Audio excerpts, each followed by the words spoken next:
तो क्वेश्चन दिया गया था,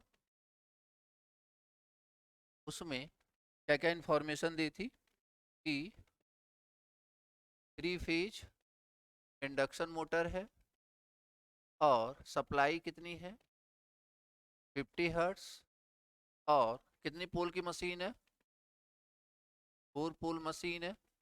इसके अलावा और क्या इंफॉर्मेशन दिया था, स्लीपेज, परसेंटेज स्लीपेज 4%, और रोटर रेजिस्टेंस R2 इज 1 ओम, और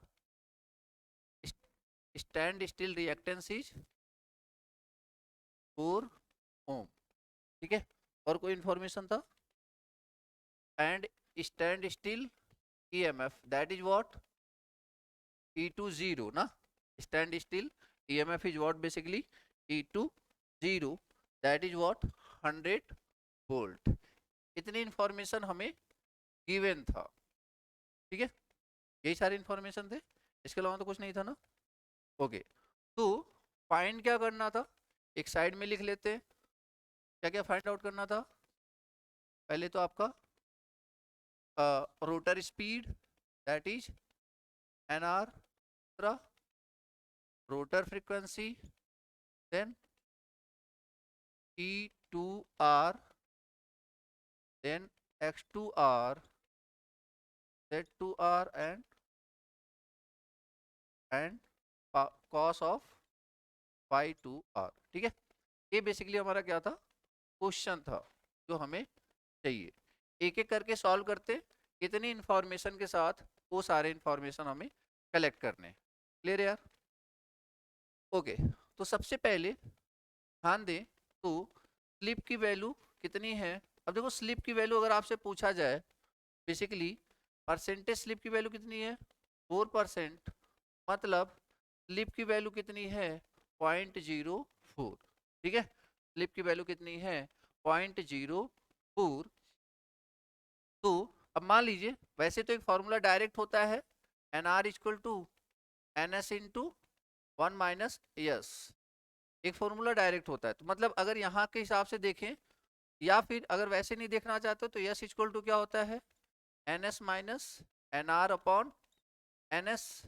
तो हमें किसकी वैल्यू दे रखी है, S की वैल्यू दे रखी है, और NS हमें निकालना पड़ेगा। चलिए बताइए, what is NS, 120 F upon P। 120 F की वैल्यू कितनी है 50 हर्ट्स, और पोल की वैल्यू 4 पोल, तो लेकिन कितना हो गया 1500 RPM। ठीक है, 1500 RPM। तो NS की वैल्यू 1500, NS की वैल्यू आ चुकी है, और स्लिप की वैल्यू हमें दिया हुआ है। मैं अब इसी को सिंप्लीफाई करके हम यहाँ पे निकाल सकते हैं, लाइक कि यहाँ पे कितना आ जाएगा, NS की वैल्यू 1500, 1 माइनस S की वैल्यू 0.04। देखो यहाँ पे गलती नहीं करना आपकी, यहाँ पे क्या रख दो 4, ये गलती आप नहीं करोगे। ठीक है ना, खैर माइनस में आ जाएगा, बट 1 माइनस 0.04। तो जब आप इसे सॉल्व करोगे, NR की वैल्यू 1500 इंटू 1 माइनस 0.04, तो कितना आ रहा है, टोटल कितना आ रहा है 1500 into 0.96, answer is sorry 1500, sorry 1440 RPM। ये हमारे पहले क्वेश्चन का आंसर है। क्लियर है क्या? ठीक है, तो एक पहले क्वेश्चन का आंसर, दूसरे पे बात करें। ठीक है, अब देखो एक तरीके से मैं यहाँ पे इस क्वेश्चन के थ्रू आपको सारे फॉर्मूले भी रिकॉल करा रहा हूँ। ठीक है ना, इस क्वेश्चन के थ्रू सारे फॉर्मूले भी रिकॉल करा रहा हूँ। तो ये हो गया हमारा, दूसरे क्वेश्चन पे बात करते हैं।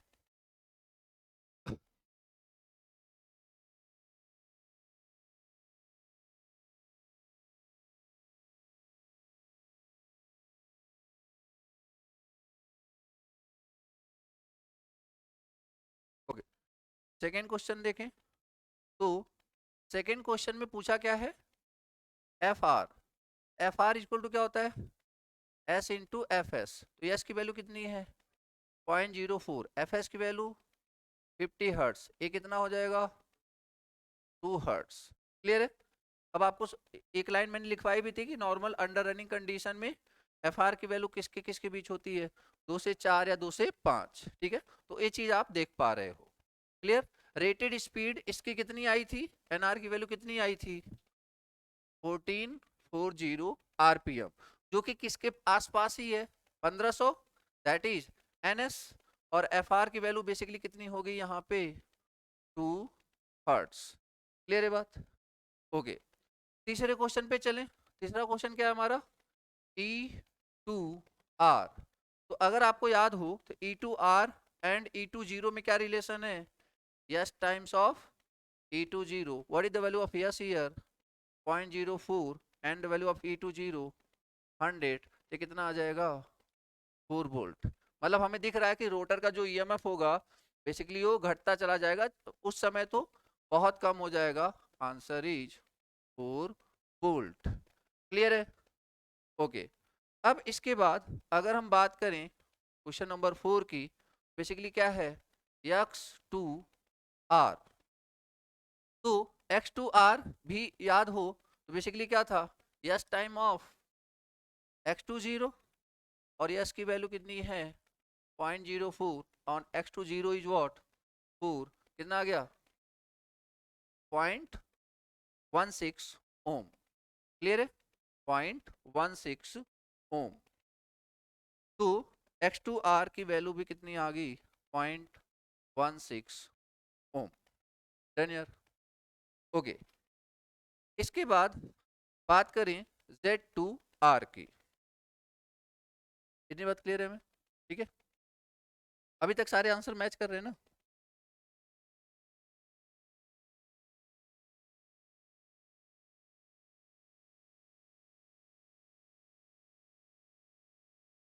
तो कहाँ तक हो गया हमारा। नेक्स्ट आपका क्वेश्चन नंबर 5 है Z2R। Z2R होता क्या है बेसिकली, अगर देखें तो R2 plus J X two R. ठीक है, और तो R2 की वैल्यू है कितनी 1 plus J X two R, अभी हमने निकाला कितना 0.16।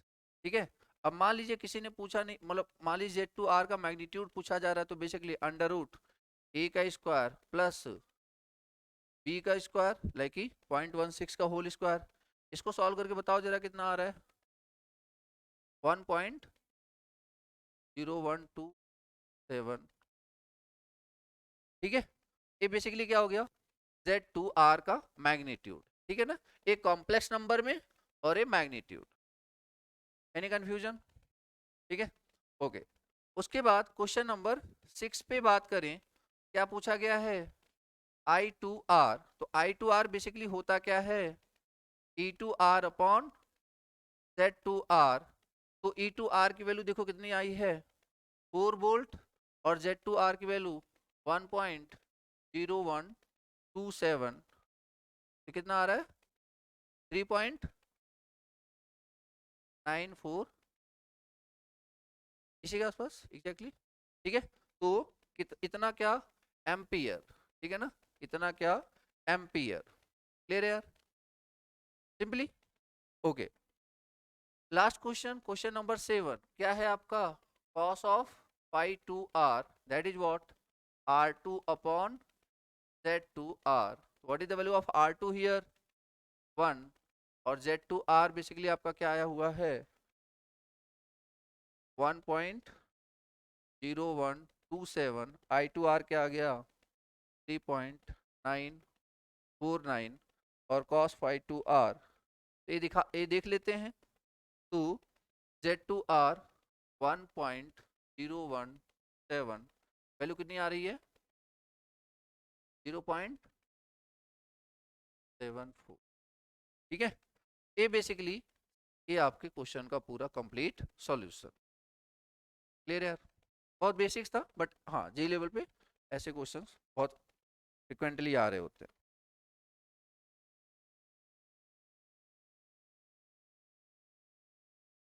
तो जब करंट निकालना होगा तो कैसे निकालोगे करंट का मैग्नीट्यूड, अगर कॉम्प्लेक्स नंबर में रहेगा तो जब एक वैल्यू आएगा तभी तो निकाल पाओगे ना, मैग्नीट्यूड के लिए अमाउंट निकाला हुआ है ताकि मुझे बाद में यूटिलाइज करना है। अब वो ऑप्शन पे डिपेंड करेगा ना, अगर ए प्लस जे बी का फॉर्म दिया है तो आप यही निकाल के छोड़ देना, अगर वो एक वैल्यू दिया है तो ऑब्वियस सी बात है क्या निकालोगे आप, मैग्नीट्यूड निकालोगे, ठीक है। तो क्वेश्चन के ऑप्शन पे डिपेंड करता है।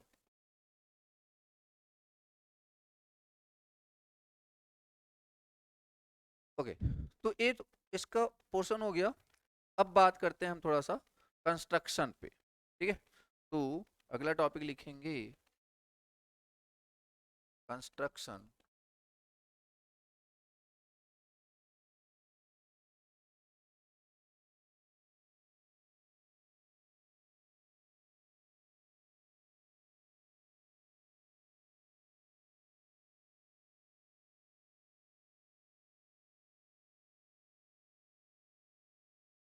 Construction of three phase induction motor, construction of three phase induction motor. देखो कंस्ट्रक्शन इसलिए इंपॉर्टेंट है क्योंकि जब तक आप कंस्ट्रक्शन नहीं समझोगे तब तक आप न्यूमेरिकल भी नहीं कर पाओगे, ठीक है ना।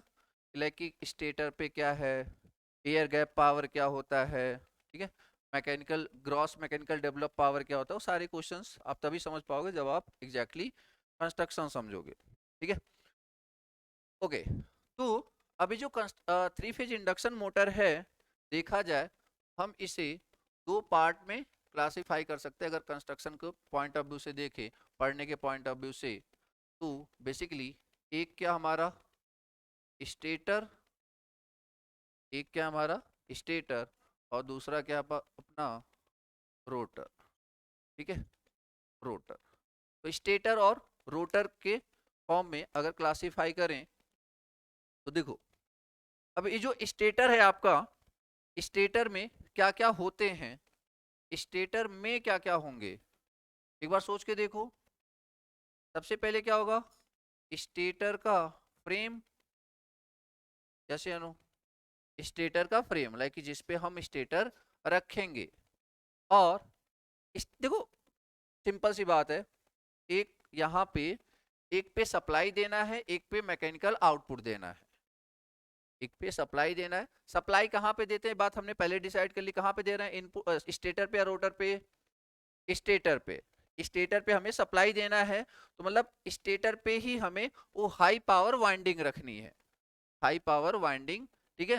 तो स्टेटर फ्रेम, और उसके बाद फ्रेम तो चलो बाहर का कवर हो गया, फ्रेम तो बाहर का कवर हो गया। उसके बाद हमें बेसिकली क्या रखना है, स्टेटर वाइंडिंग, स्टेटर वाइंडिंग। अब वाइंडिंग्स को रखेंगे किस में, स्टेटर कोर में। तो क्या बोलते हैं, एक स्टेटर कोर, स्टेटर कोर। तो स्टेटर फ्रेम पूरा स्ट्रक्चर, स्टेटर कोर जिसमें हम स्लॉट्स बनाएंगे, मतलब स्टेटर वाइंडिंग को हमें रखना है। स्टेटर वाइंडिंग को रखने के लिए हम बेसिकली क्या बनाएंगे, स्टेटर स्लॉट्स, ठीक है। बेसिकली क्या बनाएंगे, स्टेटर, और वो जो स्टेटर स्लॉट्स होंगे वो बेसिकली होंगे किसमें, स्टेटर कोर में। और स्टेटर कोर को सपोर्ट कौन देगा, स्टेटर फ्रेम। समझ में आ रहा है, सारी चीजें सिस्टमैटिकली समझो, मतलब ऐसे रटना नहीं है कुछ। और ये सारी चीजें अपन कर किसके लिए रहे हैं, ये सारी अरेंजमेंट कर किसके लिए रहे हैं, स्टेटर के वाइंडिंग के लिए, ठीक है, स्टेटर वाइंडिंग्स, स्टेटर वाइंडिंग्स। इतनी बात क्लियर है, सिंपल यार। हमें रखना क्या है, स्टेटर वाइंडिंग, मतलब जिसमें हम सप्लाई देंगे, three phase balance winding, three phase balance winding. तो थ्री फेज बैलेंस वाइंडिंग में अपन क्या दे रहे थे, थ्री फेज बैलेंस सप्लाई, उसी से क्या प्रोड्यूस हुआ था, रोटेटिंग मैग्नेटिक फील्ड। तो बेसिकली स्टेटर वाइंडिंग को रखेंगे किस में, उसके लिए हमें बनाना पड़ेगा स्टेटर स्लॉट्स। स्लॉट्स किस में बनाएंगे, एक स्टेटर कोर से, जिसमें स्लॉट्स बनाएंगे उसे क्या बोलेंगे, स्टेटर कोर, जो कि एक मैग्नेटिक मटेरियल का होगा। और इसको सपोर्ट देने के लिए बेसिकली क्या होगा हमारे पास, स्टेटर फ्रेम। क्लियर है, ओके।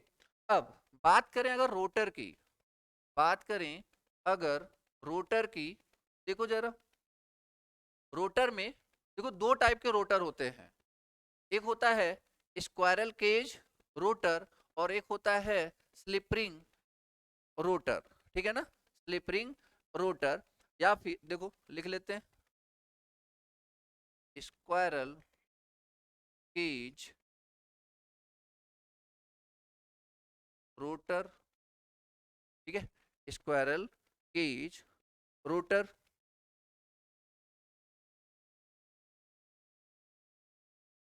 स्क्वायरल केज रोटर और स्लिप रिंग रोटर,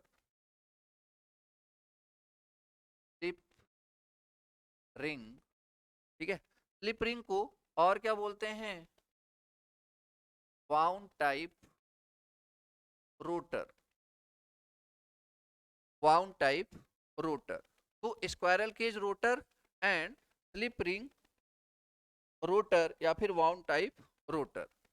अब देखो यार समझो जरा, जैसे जब भी आपसे कोई ये पूछे कि इंडक्शन मोटर के टाइप क्या होते हैं, इंडक्शन मोटर के टाइप्स क्या होते हैं, तो सिंपल सी बात याद रखना, इंडक्शन मोटर के टाइप्स कभी भी स्टेटर से डिफाइन नहीं होते हैं, वो कहां से डिफाइन होते हैं, रोटर से। मतलब चाहे स्क्वायरल केज हो चाहे स्लिप रिंग हो, चाहे स्क्वायरल केज हो चाहे स्लिप रिंग हो, दोनों का स्टेटर का जो कंस्ट्रक्शन है वो हमेशा क्या रहेगा, सेम। आई बात समझ में? मतलब अगर कोई मुझसे बोल रहा है कि स्क्वायरल केज इंडक्शन मोटर कैसा होता है, तो मैं क्या बोलूंगा, ए स्टेटर होता है और रोटर का टाइप क्या होता है, स्क्वायरल केज।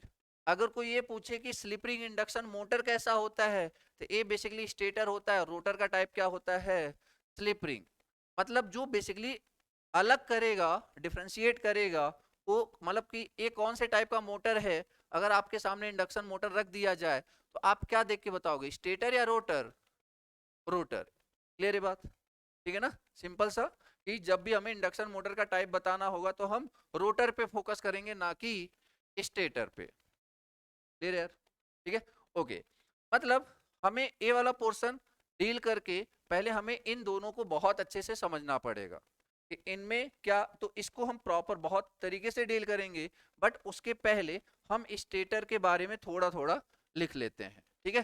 तो सबसे पहले आप लिखिए स्टेटर कोर, स्टेटर कोर, या फिर स्टेटर फ्रेम के बारे में लिख लेते हैं पहले ना, सॉरी, पहले सबसे पहले स्टेटर फ्रेम, स्टेटर फ्रेम,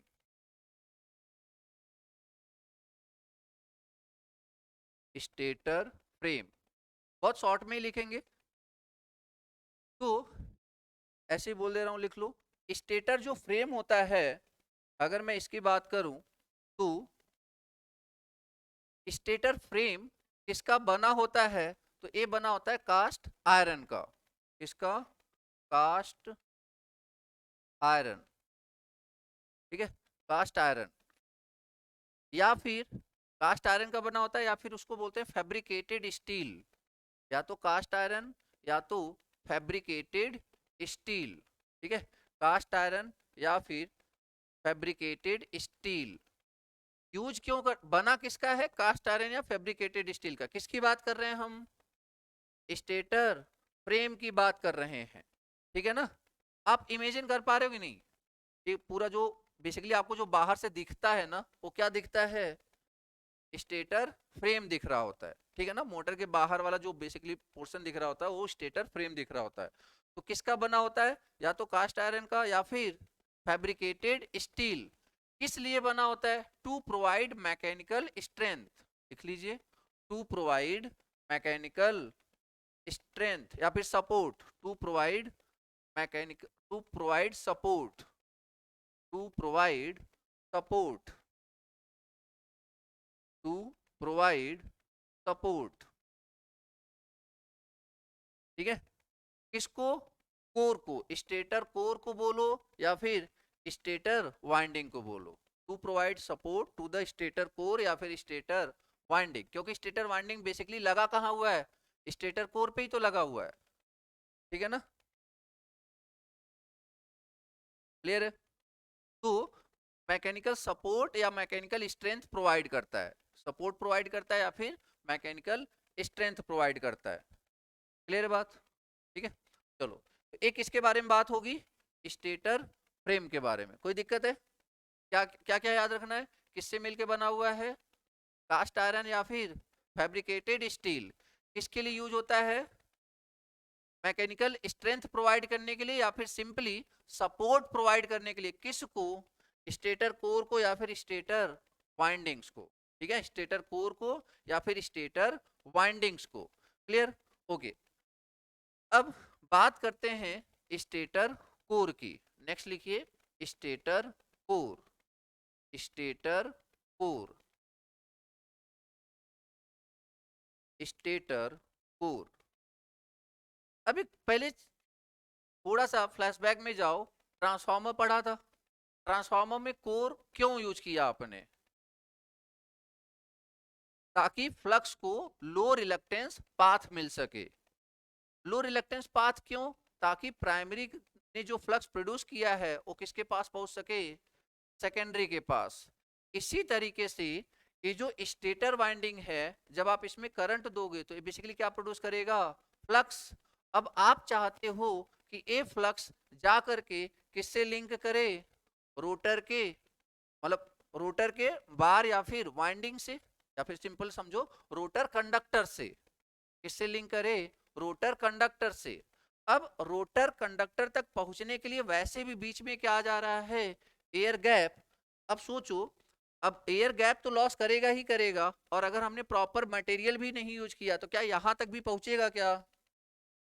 आई बात समझ में? तो लाइक कि एयर गैप, चलो यहाँ पे तो जो वो तो हमारी मजबूरी है बेसिकली कि रखना पड़ेगा एयर गैप, बट उसके पहले तो हम एटलीस्ट चाहेंगे कि इजीली फ्लक्स आ जाए ना।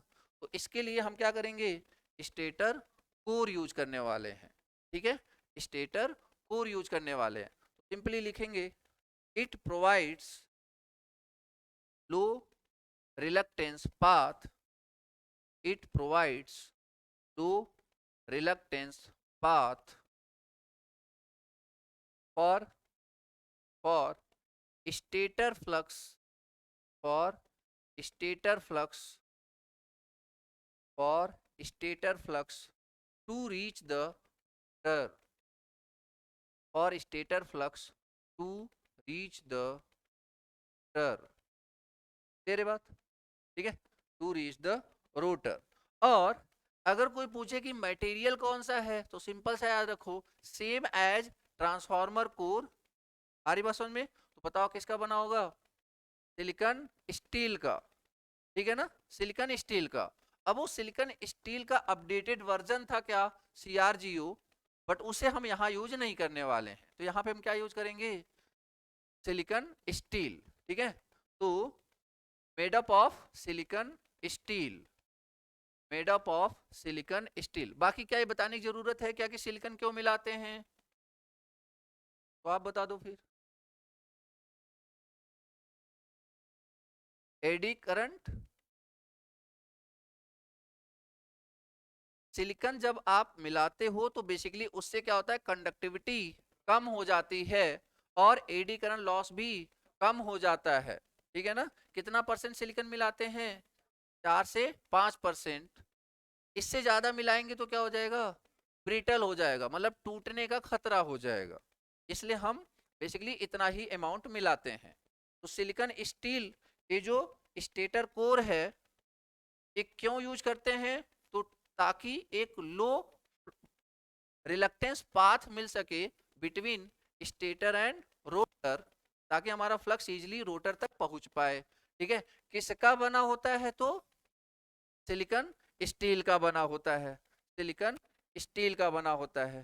ठीक है, और वो बात अलग है, वो बात अलग है कि अगर कोई ये पूछे कि ये जो क्या इसे और सिलिकॉन, उसमें एडी करंट को कम करने के लिए एक तो तरीका क्या था? सिलिकॉन आपने ऐड कर दिया। दूसरा तरीका क्या था? लेमिनेशन। तो मतलब क्या हम यहाँ पे लेमिनेशन करेंगे? हाँ, हम करेंगे। आ रही बात समझ में? तो लेमिनेशन करते हैं, बट हाँ याद रखेंगे इसकी जो थिकनेस होती है ना, इन कंपैरिजन टू ट्रांसफार्मर, इसकी जो थिकनेस होती है वो ज्यादा होती है।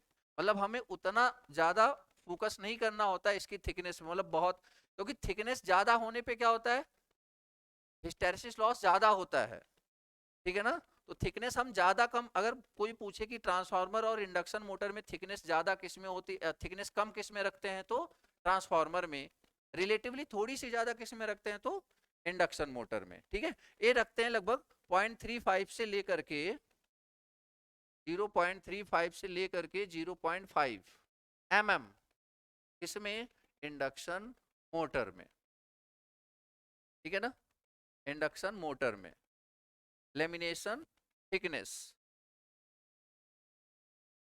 is more in comparison to transformer. Lamination thickness is more in comparison to transformer. Clear यार। और अगर कोई ये पूछे कि रोटेटिंग मैग्नेटिक फ्लक्स बेसिकली कहाँ पे रोटेट कर रहा होता है, what is the answer, stator core में।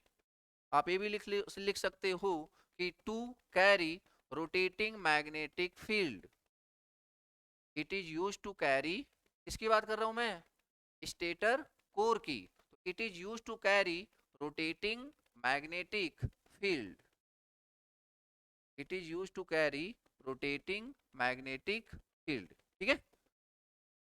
ओके, अब ये हो गया हमारा स्टेटर फ्रेम किसका बना होगा, कास्ट आयरन या फिर फैब्रिकेटेड स्टील, स्टेटर कोर किसका बना होगा, सिलिकॉन स्टील का। अब अब स्लॉट्स होते हैं, तो देखो स्लॉट्स भी तीन टाइप के होते हैं, एक होता है ओपन स्लॉट्स, एक होता है क्लोज्ड स्लॉट्स, एक होता है सेमी क्लोज्ड स्लॉट्स, ठीक है। अभी फिलहाल इसके टाइप लिख लो, बाद में बात कर लेंगे के बारे में, ठीक है। ये जो स्लॉट्स हैं तीन टाइप के होते हैं, open slots, semi closed slots and closed slots, ठीक है। Open slots, semi closed slots and closed slots, these are the types of slots, ठीक है, these are the types of slots। तो ए भी हो गया हमारा। अब बात करें सिंपल स्टेटर वाइंडिंग या फिर फील्ड वाइंडिंग की, स्टेटर वाइंडिंग या फिर इसी को हम क्या बोल सकते हैं, फील्ड वाइंडिंग भी इसी को बोल सकते हैं ना, क्योंकि फील्ड वाइंडिंग कौन है, रोटेटिंग मैग्नेटिक फील्ड, और रोटेटिंग मैग्नेटिक फील्ड क्रिएट कौन कर रहा है, स्टेटर वाइंडिंग ना।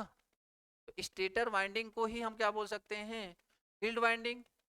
क्या हम इसको आर्मेचर वाइंडिंग भी बोल सकते हैं, हाँ बोल सकते हैं, क्यों, क्योंकि इसी में तो हम मेन सप्लाई दे रहे हैं ना। जैसे डीसी मशीन और सिंक्रोनस मशीन, ये ऐसे मशीन थे जिसमें आपका आर्मेचर वाइंडिंग अलग होता था, फील्ड वाइंडिंग अलग होता था, डीसी में और सिंक्रोनस में। बट जो इंडक्शन मशीन है, जो स्टेटर पे वाइंडिंग है, वो दोनों काम कर रहा है, एक तो हाई पावर हाई करंट भी कैरी करे हुए है, इसलिए हमने उसको क्या बोल दिया, आर्मेचर वाइंडिंग, और वही armature winding rotating magnetic field भी क्रिएट कर रहा है, इसलिए हमने क्या बोल दिया उसे, फील्ड वाइंडिंग। आई बात समझ में, ठीक है।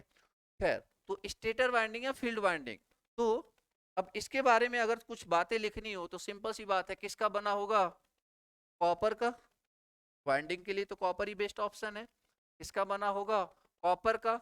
इसके अलावा, इसके अलावा अगर आपसे पूछे कि ये इसका जो इसको जो बनाया जाता है, लाइक कि इसका जो कॉन्फ़िगरेशन है दैट इज बैलेंस्ड और अनबैलेंस्ड, बैलेंस्ड, क्योंकि अगर आप इसे बैलेंस नहीं बनाओगे तो it will not produce rotating magnetic field, clear है बात।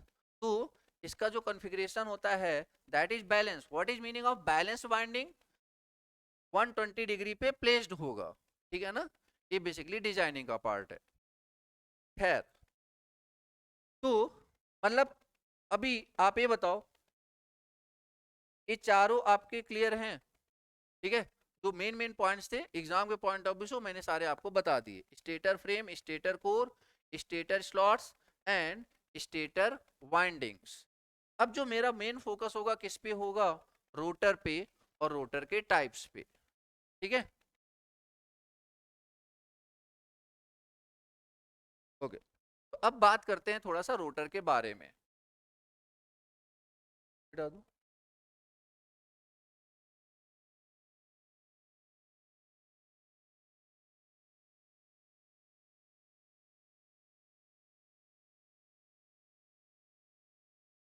ओके, तो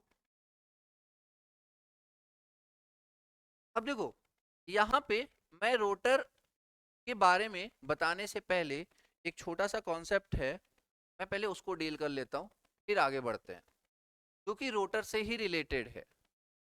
और ये जो मैं कॉन्सेप्ट बता रहा हूँ, ये मैं सिर्फ एक के लिए नहीं बता रहा, सारे रोटेटिंग मशीन के लिए बात हो रही है।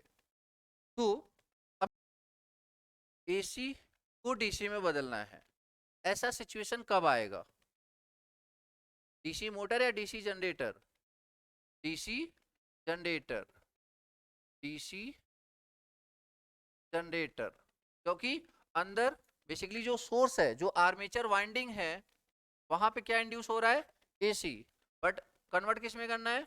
डीसी में। तो ये डीसी जनरेटर एसी को डीसी में कन्वर्ट करना है, तो इसमें बेसिकली हम क्या क्या यूज करेंगे? एक तो कम्यूटेटर और प्लस ब्रशेज, ठीक है ना? ब्रशेज क्यों? ये ब्रशेज समझ पा रहे हो कि नहीं? जैसे ये देखो, अब ये क्या है, मान लो ये कम्यूटेटर है, स्लॉट्स है, अब ये क्या कर रहा है? रोटेट कर रहा है। ये क्या है? ब्रश है। ये बेसिकली पहले इसने यहाँ से करंट कलेक्ट किया, फिर ये रोटेट किया, यहाँ से करंट कलेक्ट किया, फिर ये यहाँ से करंट कलेक्ट किया, फिर यहाँ से करंट कलेक्ट करेगा। समझ पा रहे हो कि नहीं? क्लियर है? ये अभी मान लो ये बेसिकली क्या है? कम्यूटेटर, एक तरीके से स्लॉट्स, ठीक है ना? तो अब ये क्या है? ब्रश। ब्रश क्या है? Stationary part. Brush is a stationary, like ये ब्रश यहाँ पे ऐसे रखा रहेगा।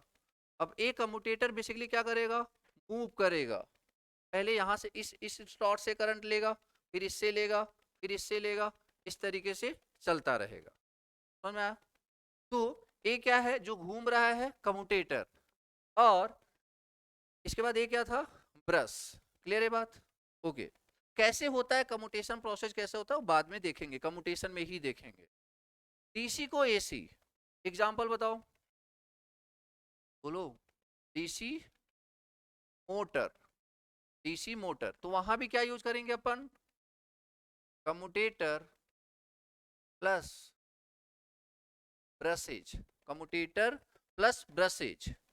अब एक बात समझो आप, अगर मैं आपसे पूछूं कि डीसी को डीसी में बदलने का कोई एप्लीकेशन है क्या? डीसी को डीसी में ही रखना है, चेंज नहीं करना है। सिंक्रोनस जनरेटर या फिर सिंक्रोनस मोटर, मोटर और सिंक्रोनस जनरेटर दोनों में फील्ड वाइंडिंग कहाँ रखी गई? रोटर पे। फील्ड वाइंडिंग कहाँ पे है? रोटर पे। और फील्ड वाइंडिंग को हमेशा कौन सा सप्लाई देते हैं? DC supply. कौन सा सप्लाई? DC supply. और आप उसे एक ऐसा मैग्नेट बनाना चाहते हो कि क्या बन जाए? ये नॉर्थ पोल साउथ पोल, और इसको आप घुमा रहे हो। क्या आप ऐसा चाहोगे कि हर एक मोमेंट पे नॉर्थ यहाँ पे साउथ यहाँ पे हो जाए क्या? कहने का मतलब आपको फिक्स पोलरिटी चाहिए या वेरिएबल पोलरिटी? Fix polarity. तो फिक्स पोलरिटी कब मिलेगा? एसी सप्लाई के साथ, डीसी सप्लाई के साथ। तो मतलब बाहर से आप डीसी सप्लाई दे रहे हो और अंदर भी करंट कैसा होना चाहिए? डीसी ही होना चाहिए। क्या ये डीसी टू डीसी हुआ या नहीं हुआ? समझ में आया नहीं? तो इसका मतलब इसका एग्जांपल क्या क्या हो जाएगा, बोलो जल्दी। Synchronous motor and synchronous generator. और सिंक्रोनस मोटर और सिंक्रोनस जनरेटर जब ऐसी सिचुएशन आ जाए तो पता है क्या यूज करते हैं? Slip rings plus brushes. Slip rings plus brushes. इसी स्लिप रिंग को, इसी स्लिप रिंग में जब दो पार्ट होते हैं तो उसी को बोलते हैं स्प्लिट रिंग, कुछ अलग नहीं होता है। ठीक है? स्लिप रिंग में सिर्फ दो पार्ट हो। जैसे देखो, आप ऐसे समझो, ये मैं अभी डायग्राम भी दिखा दूंगा। इसमें क्या होता है, जैसे कि आप ऐसे समझो, एक पार्ट ए हुआ, एक पार्ट ए हुआ, ठीक है। तो ये बेसिकली क्या है, this is basically slip ring. Brush यहाँ से इकट्ठा करेगा, यहाँ से करंट कलेक्ट करेगा, ठीक है, फिर उसके बाद इससे करंट कलेक्ट करना स्टार्ट कर देगा। इसमें कम्यूटेटर नहीं बना होगा, इसमें हमें रिवर्सल नहीं करना है, ठीक है। तो जब हमें बाहर से डीसी देना है और अंदर भी मुझे डीसी ही चाहिए, तो मैं बेसिकली क्या यूज करूंगा, स्लिप रिंग्स और ब्रशेज। कहाँ कहाँ, सिंक्रोनस मोटर और सिंक्रोनस जनरेटर और AC to AC induction machine. अब एक ऐसे, अब इंडक्शन मशीन में भी ध्यान दो, इंडक्शन मशीन में भी स्क्वायरल केज नहीं, कौन सा, स्लिप रिंग इंडक्शन मोटर। अभी बात करता हूं मैं, स्लिप रिंग इंडक्शन मोटर। अब देखो होता क्या है, इसमें हम स्पीड कंट्रोल करने के लिए हम बाहर से सप्लाई देना चाहते हैं। ध्यान से सुनना, हम बाहर से सप्लाई देना चाहते हैं और अंदर जो बाहर से सप्लाई देना है हमें, वो हम चाहते हैं कि एसी ही रहे। तो बाहर से कैसा सप्लाई देंगे, एसी, और अंदर भी क्या चाह रहे हैं, एसी। तो एसी टू एसी, तो अगेन पता है क्या यूज करेंगे, slip ring and brushes. Again क्या यूज करेंगे, स्लिप रिंग एंड ब्रशेज।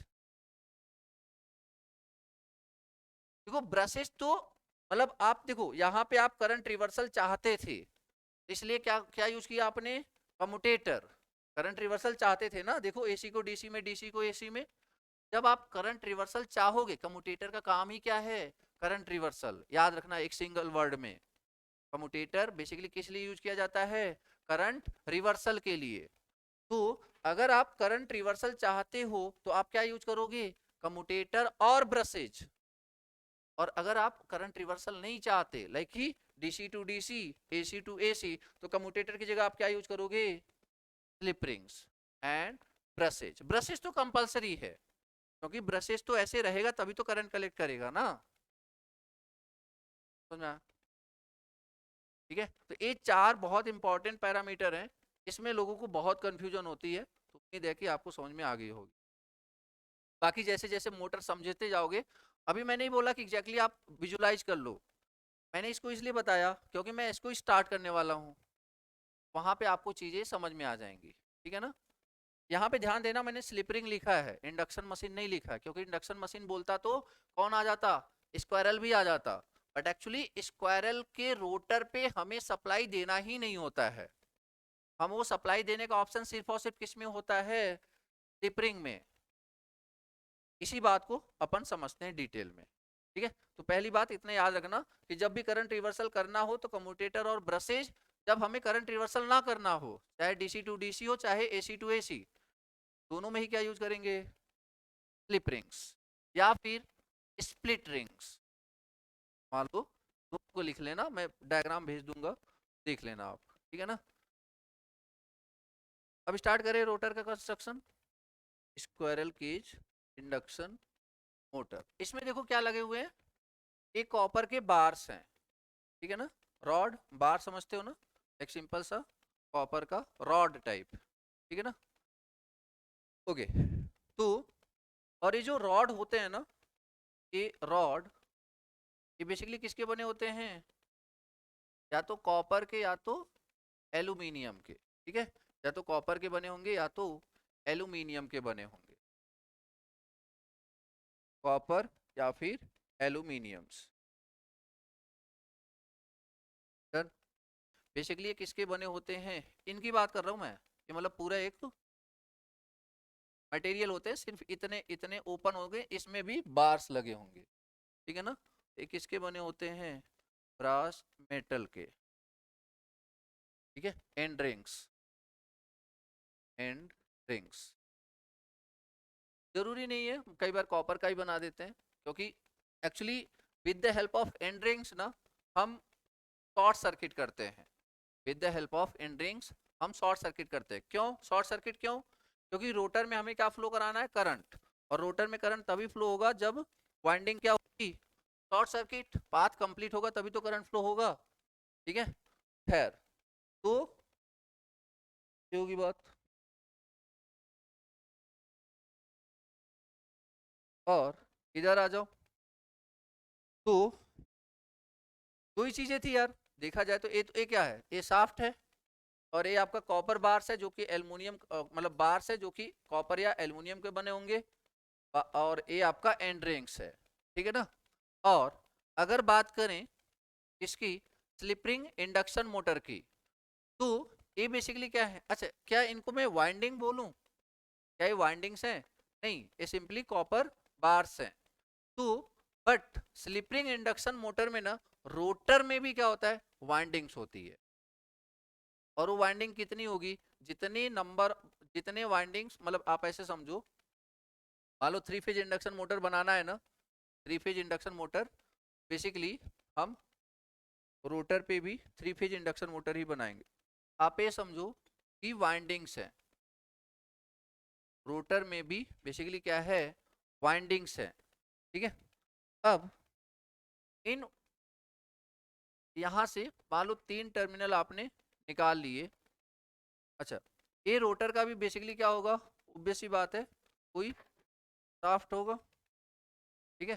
मान लो ये शाफ्ट है, इस रोटर का जैसे इसका शाफ्ट है, इसका भी क्या होगा, शाफ्ट होगा। और रोटर में क्या लगी हुई है, क्या इंडिकेट कर रहे हैं, वाइंडिंग्स, ठीक है ना।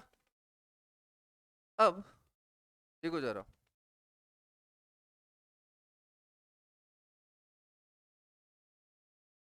अब ये जो पोर्शन है, ये जो वायर है, ये कौन सा पोर्शन है, स्टेशनरी या रोटेटिंग, ये क्या है, बात है रोटर रोटेटिंग ही होगा ना, रोटर है, रोटेट करेगा, तो ये जो वाइंडिंग है साथ में रोटेट करेगी। अब इसमें आप अभी के लिए बस बस ये समझो कि हमें एक ऐसा अरेंजमेंट देना है ताकि हम बाहर से सप्लाई दे सकें, या फिर बाहर हम कोई लोड लगा सके, बस दिमाग में ये रखो। तो अभी एक बात बताओ, जो रोटर है वो क्या है, रोटेट कर रहा है, और अंदर जनरेट क्या हो रहा है, एसी या डीसी, अंदर क्या ईएमएफ, कैसा ईएमएफ इंड्यूस हो रहा था, एसी ना।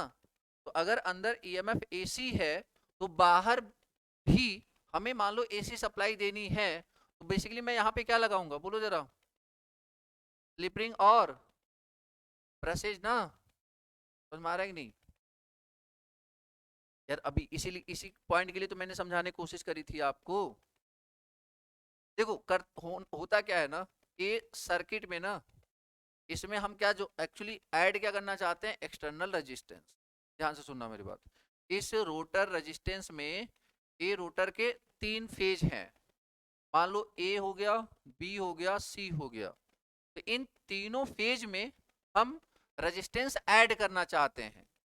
बट प्रॉब्लम क्या है, प्रॉब्लम ये है, अच्छा रेजिस्टेंस ऐड करने के फायदे क्या हैं वो भी मैं बताता हूँ आपको, बस आप ये समझो अभी मेरा मोटिव क्या है कि इसमें रेजिस्टेंस ऐड करूं। अब अगर मैंने, अब मेरे पास पहला ऑप्शन क्या था कि डिजाइन करते टाइम ही मैं यहाँ पे क्या लगा दूं, ढेर सारा रेजिस्टेंस। बट जब रेजिस्टेंस लगाऊंगा ना, तो उसकी वजह से क्या होगा, रनिंग परफॉर्मेंस अच्छा नहीं रहेगा। मुझे बस स्टार्टिंग के लिए रेजिस्टेंस चाहिए, मतलब मुझे कुछ देर के लिए क्या चाहिए, एक्सटर्नल रेजिस्टेंस। थोड़ा सा पेशेंस रखना, सारी चीजें इंटरलिंक्ड हो जाएंगी। मुझे थोड़ी देर के लिए क्या चाहिए, एक्सटर्नल रेजिस्टेंस। तो बेसिकली अब एक्सटर्नल रेजिस्टेंस में बाहर से ऐड करने के लिए मुझे ऑब्वियस सी बात है क्या चाहिए, टर्मिनल। अब वही टर्मिनल में बाहर निकालने की कोशिश कर रहा हूँ, ठीक है। तो अब यहाँ पे मान लीजिए एक क्या लगा दिया, वेरिएबल रेजिस्टेंस। अब आप अपने मर्जी के हिसाब से क्या कर सकते हो, ऐड कर सकते हो। अब एक एक पॉइंट पे बात करते हैं, मतलब अभी तक हमें क्या दिखा है, जो आप डायग्राम से देख के बता सकते हो। क्या हम, ये दोनों किसकी डायग्राम है, स्टेटर के रोटर के, रोटर के।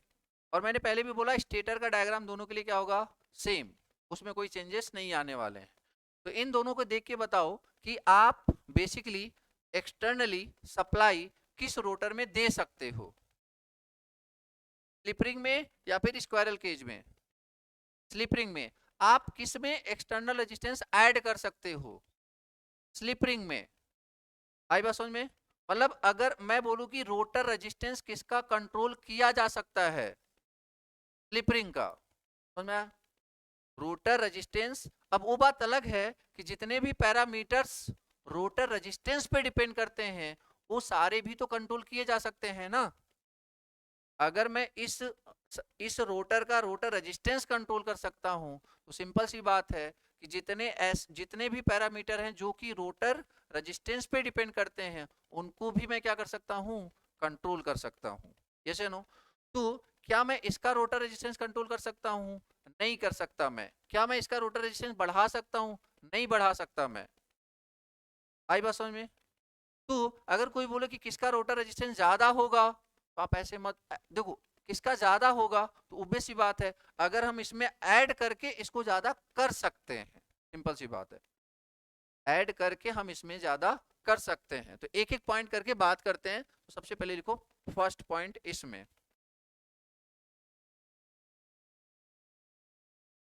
Rotor consist of bars, rotor consist of bars, rotor consist of bars which are short circuited, rotor consist of bars which are short circuited at the end, at the end with the help of, with the help of end rings, with the help of end rings, with the help of end rings। ठीक है। और copper बार किसके बने होंगे, sorry bars किसके बने होंगे, तो कॉपर या एल्युमिनियम्स के। ठीक है। अब यहां पे देखो इसमें क्या लिखेंगे, rotor consist of, rotor consist of three phase winding, rotor consist of three phase winding, rotor consist of three phase winding similar to the stator winding, rotor consists of three phase winding similar to the stator windings। Clear है बात? ठीक है। मतलब जैसा three phase winding stator पे होता है वैसा ही कहां पे होगा, रोटर पे होने वाला है। ठीक है। ओके। इसके बाद अगर मैं पूछूं कि किसका कंस्ट्रक्शन सिंपल है, स्क्वायरल का या स्लिप रिंग का, स्क्वायरल का, तो next point construction is very simple, और इसका लिख लेना construction is complicated, construction is simple and that is complicated. Third point, क्या हम इसमें एक्सटर्नल रेजिस्टेंस ऐड कर सकते हैं? इसमें तो क्या लिखेंगे, external resistance can not be added, external resistance can not be added, external resistance can not be added. और इसमें क्या लिखेंगे, कैन बी एडेड, इसमें कैन बी एडेड, यहां पे क्या लिखेंगे, कैन बी एडेड। ठीक है।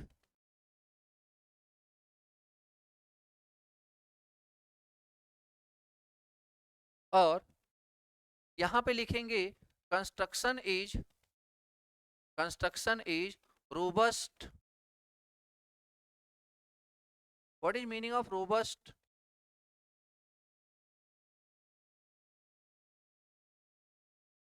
हाँ मतलब लाइक थोड़े बहुत, मतलब वो जल्दी एक तरीके से सेंसिटिव नहीं है कि लाइक थोड़े बहुत वेरिएशन से खराब हो जाएगा। ठीक है ना? तो कंस्ट्रक्शन इज, या फिर induction motor, construction is robust and maintenance free, construction is robust and maintenance free. इसमें लिख रहे हैं हम स्क्वायरल केज में, construction is robust and maintenance free. और इसमें क्या लिखेंगे, construction is delicate, construction is delicate and due to, and due to presence of brushage, due to presence of brushage, due to presence of brushage maintenance is necessary due to presence of brushage, maintenance is necessary.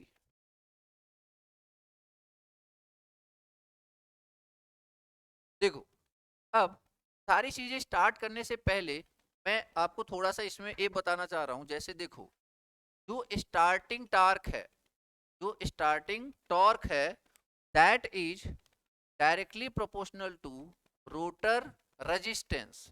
Starting torque is directly proportional to rotor resistance. ये मैं just information दे रहा हूं, ठीक है, कि starting torque is directly proportional to rotor resistance. और जो running torque है, रनिंग टॉर्क की रनिंग, जो आपका रनिंग टॉर्क है, that is inversely proportional to rotor resistance. बहुत ध्यान से समझना, स्टार्टिंग टॉर्क इज एक कैसे आता है, क्या आता है, वो सारी बातें करेंगे, ठीक है ना, हर एक पॉइंट पे बात करूंगा। अभी जस्ट मैं इसके बारे में इंफॉर्मेशन दे रहा हूँ, थोड़ी देर के लिए ये बात याद कर सकते हो आप, बाद में तो याद करना ही है क्योंकि मैं प्रूफ के साथ बताऊंगा फिर।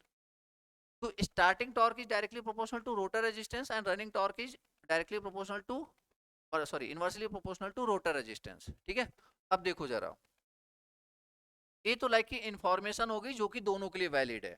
मतलब ये किसके लिए इंफॉर्मेशन थी, इंडक्शन मोटर के लिए।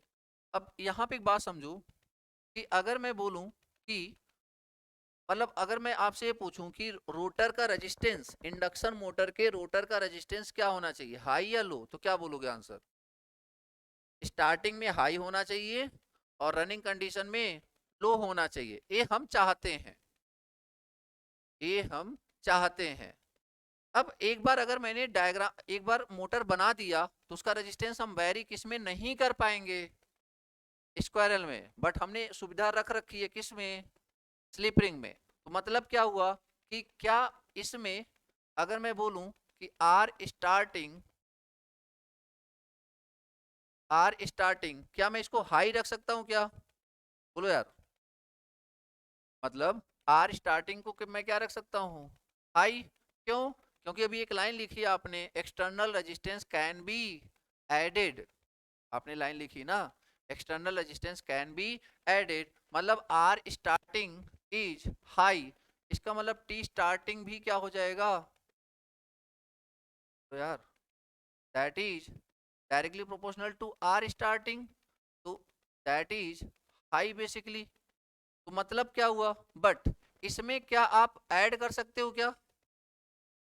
अब किसी के दिमाग में आ रहा सर बनाई स्टार्टिंग से ही बना दो, तो यार अगर स्टार्टिंग से बना के आओगे तो चलने में तो थोड़ा सा टाइम लगेगा, वो तो थोड़ी देर के लिए आपको फायदा देगा, बट हमेशा जब चल रहा होगा तो उस समय तो नुकसान करेगा ना, तो हम वो काम तो नहीं कर सकते। तो मतलब इसमें अगर मैं बोलूं तो इसका स्टार्टिंग टॉर्क हाई होगा लो होगा, लो होगा। यहाँ पे क्या लिखेंगे, स्टार्टिंग रेजिस्टेंस इज लो, इसमें क्या लिखेंगे, starting resistance is low and hence starting torque is also low. Starting resistance is low, hence starting torque is also low. Clear? ठीक है, ओके। और इसमें क्या सीन है, स्टार्टिंग रेजिस्टेंस इज हाई, तो starting torque is also high. तो यहाँ पे एक कंक्लूड कर सकते हैं, मतलब स्टार्टिंग परफॉर्मेंस किसकी अच्छी है, स्क्वायरल की या स्लिपरिंग की, स्लिपरिंग की। तो यहाँ पे लिखेंगे, इसमें लिखेंगे starting performance is not good, किसमें, squirrel cage, starting performance is not good. और इसमें क्या लिखेंगे, स्टार्टिंग परफॉर्मेंस इज गुड। ये जो सारी लाइनें लिखवा रहा हूँ ना मैं एज ए लाइन, वो एक्चुअली सारे एग्जाम के क्वेश्चंस हैं, ठीक है ना। Starting performance is not good and starting performance is good. Clear है, ओके।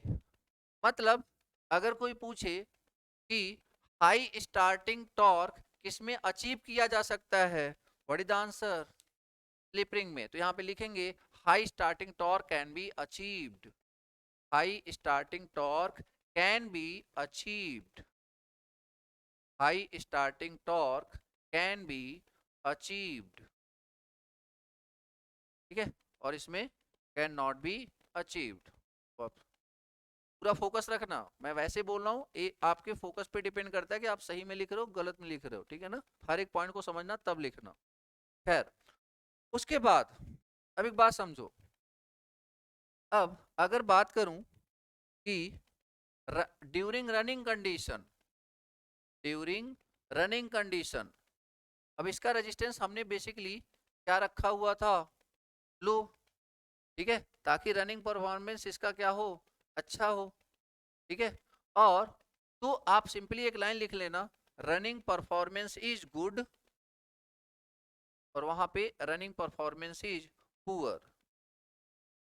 स्क्वायरल में क्या लिखोगे, रनिंग परफॉर्मेंस इज गुड, और उसमें क्या लिखोगे, रनिंग परफॉर्मेंस इज पुअर।